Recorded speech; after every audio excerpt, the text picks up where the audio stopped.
I'm Eve. I'm originally from Essex. I'm 18 years old and I'm now living in Newcastle studying English literature in first year, and I'm bisexual.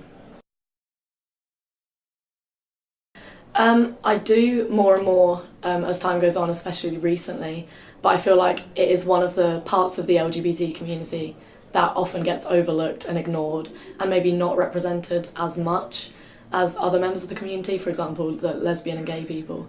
I feel like often it's just seen as a kind of in-between, that's not one thing or another thing. So I feel like sometimes it's not represented accurately or not represented at all. I think it's because we live in quite a binary world where you like boys or you like girls or you like one thing or the other, and I feel like because it doesn't really fit into that, it's maybe a sexuality that people think it's like an in-between stage. So I don't think it gets taken seriously as much as it maybe should be. I think representation is the most important thing.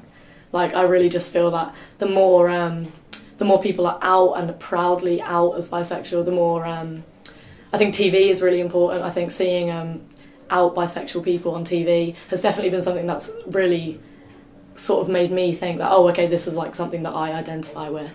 So I think yeah, representation is the most important thing.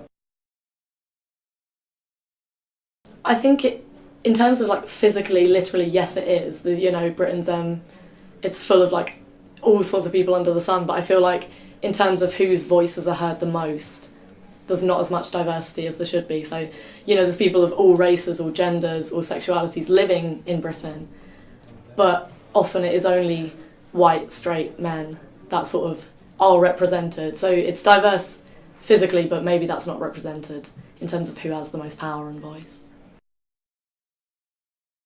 Yeah, absolutely. I think that you can only really learn to be like tolerant and accepting of other people in a diverse society, because obviously if you're only meeting people that are just like yourself, you're not going to like learn to understand other people's way of thinking. So I think it's really important that there is a diverse society where like people aren't segregated into like little communities. I think it's important that yeah, there's diversity.